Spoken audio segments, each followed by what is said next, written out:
इधर देखो बेटा,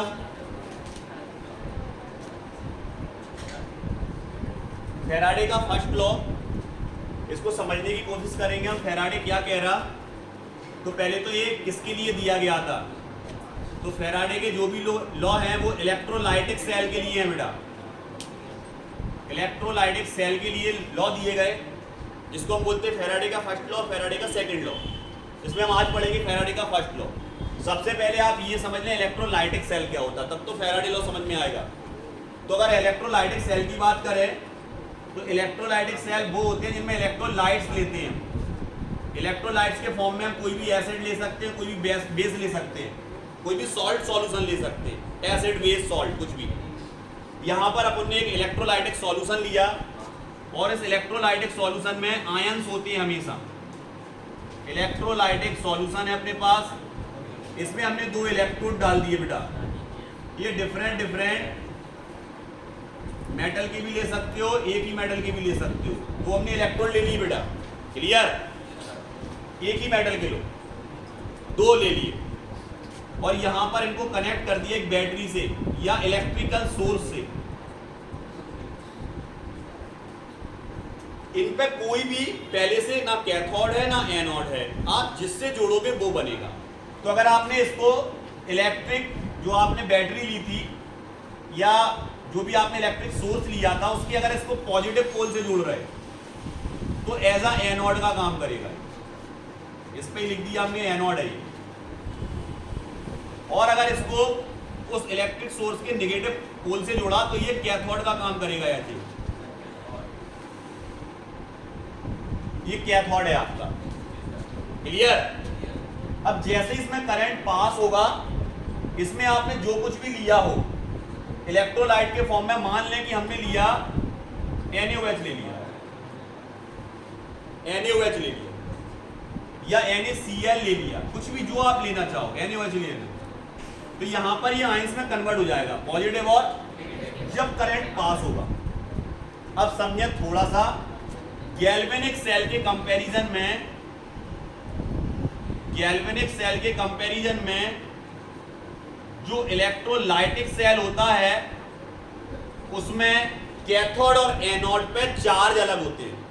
गैल्वेनिक सेल में एनोड को हम नेगेटिव मानते हैं और कैथोड को पॉजिटिव।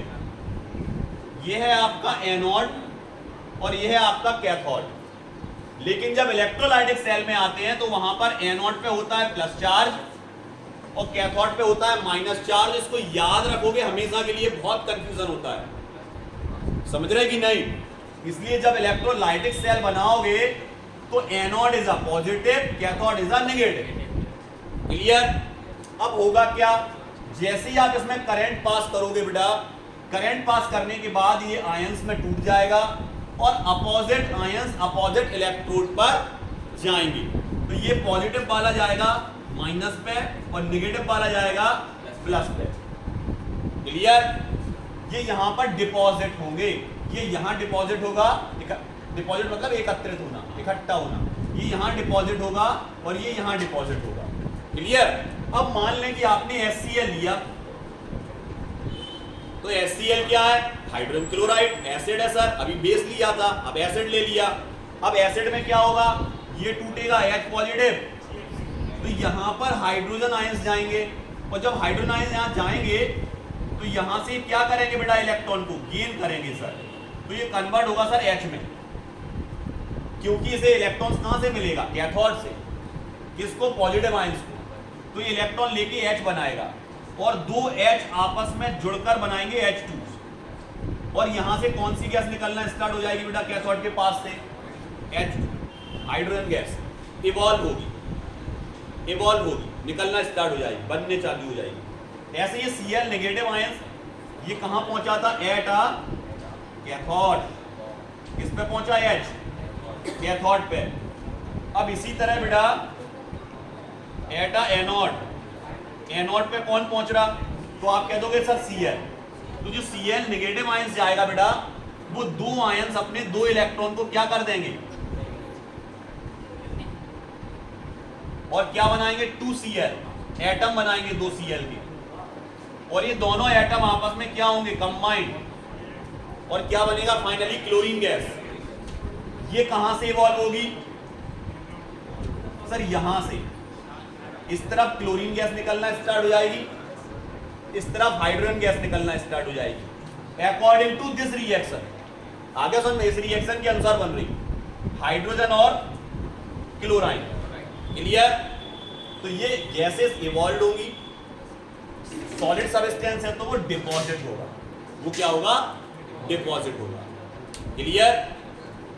अब जितना देर तक आप करंट पास करोगे उतना सब्सटेंस इस पे क्या होता जाएगा? डिपॉजिट होता जाएगा।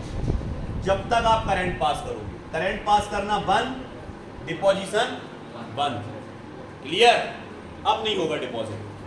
तो यहां पर वो क्या कह रहा कि सर यहां पर जो आपके सब्सटेंस इकट्ठे हो रहे हैं उनका अमाउंट एम, ये क्या है?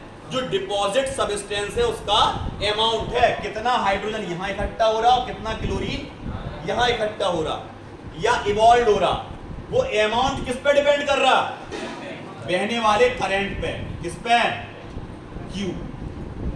Electric current, passing electric current between two electrodes. जो दो इलेक्ट्रोड्स के बीच में आप करंट को पास कर रहे हो, उस करंट के कारण कितना अमाउंट डिपॉजिट हो रहा है ये कैलकुलेट होगा। क्लियर?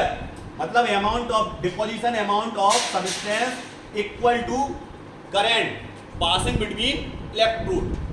जो आप इलेक्ट्रोड के बीच में करंट को पास कर रहे हैं उस पर डिपेंड करेगा सब्सटेंस का अमाउंट कितना डिपॉजिट हो रहा। अब मान लें कि यहां पर आपने I करंट है और T टाइम तक आपने इसको क्या किया? भेजा। मतलब आपने इसमें कितने समय तक करंट पास किया? T टाइम तक। करंट क्या था? I। तो ध्यान रखोगे जो आपका I इंटू टी होता है वो किसके इक्वल होता है बेटा? अब पहले तो डायरेक्टली प्रोपोर्शनल होगा, यहां समझो m is directly proportional q। इसको हटाओगे तो एक कांस्टेंट आ जाएगा जिसको हम बोलते हैं क्या? z into q। z क्या है सर? z क्या है? तो z यहां ECE होगा। ECE क्या होता sir? ECE electro chemical equivalent, जो कि एज अ कांस्टेंट का काम करेगा। काय का काम करेगा? कांस्टेंट का काम करेगा। अलग अलग इलेक्ट्रोलाइट्स के लिए Z का वैल्यू अलग अलग होगा। क्लियर? ये याद रखना है आप, Z का वैल्यू अलग अलग इलेक्ट्रोलाइट के लिए अलग अलग होगा। ये है m equal Z into Q. अब जो आपका बेटा यहां पर आपने क्या करंट पास किया था सर?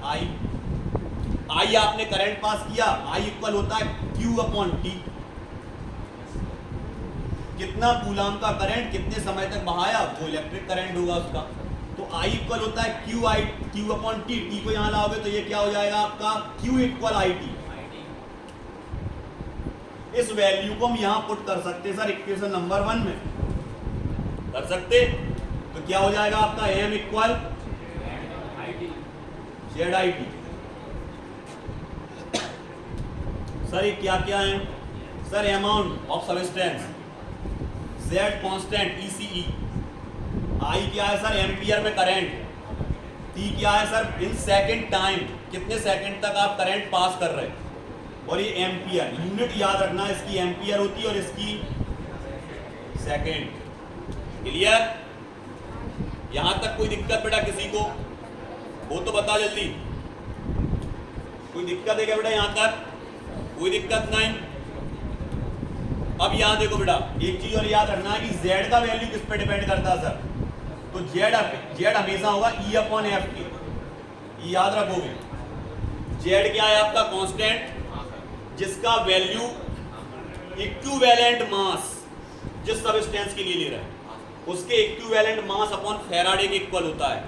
और इक्विवेलेंट मास का एक वीडियो डला है, तो इक्विवेलेंट मास निकालना सीख लेना। उस पर इक्विवेलेंट मास कैसे कैलकुलेट करते हैं किसी भी एसिड के केस में, बेस के केस में, सॉल्ट के केस में इक्विवेलेंट मास कैसे निकालते हैं। तो ये होता है बेटा equivalent mass EQ, equivalent mass upon Faraday. Faraday का वैल्यू पहले बता चुके तुम्हें, कितना होता है? 96500। सर फैराडे क्या होता है? फैराडे होता है बेटा 1 मोल इलेक्ट्रॉन्स पे जितना चार्ज होता है 1 मोल इलेक्ट्रॉन्स पे, वो आपका फेराडे कहलाता है।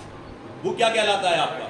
फेराडे। 1 मोल इलेक्ट्रॉन्स पे जो चार्ज होता है ना सर, वो फेराडे कहलाता है। तो एक इलेक्ट्रॉन पे चार्ज कितना होता है sir?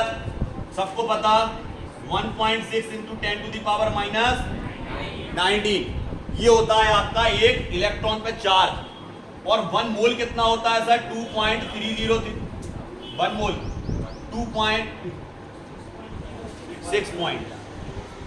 6.022 into 10 to the power 23। अब इसको इससे मल्टीप्लाई करोगे ना बेटा, तो देखो यही आएगा 96। देखो यहीं से स्टार्ट होता है 96500। क्लियर? फेराडे। 1 मोल इलेक्ट्रॉन पे जो चार्ज होता है सर, वही आपका फेराडे कहलाता है। क्लियर? फेराडे और इक्विवेलेंट मास से क्या निकाला जाता है? जेड। जेड का वैल्यू कहां पुट किया जाता है? जेड में। आई क्या है? एम्पियर में करंट और टी टाइम सेकंड। क्यू के इक्वल होता है आईटी। ये सब पूरा हमने आपको एक एक चीज खोल के बता दी। अब आप जब लिखोगे, ये तो हमने समझा दिया, लेकिन जब आप कॉपी पे लिखोगे तो डेराइव्ड एक क्रम से करोगे, एक फिगर बनेगा, लिखोगे, उसके बारे में अभी केवल समझाया है कि हर चीज क्लियर हो जाए। ठीक है? लिखना स्टार्ट करेंगे तब अच्छे से उसको लिखवा देंगे।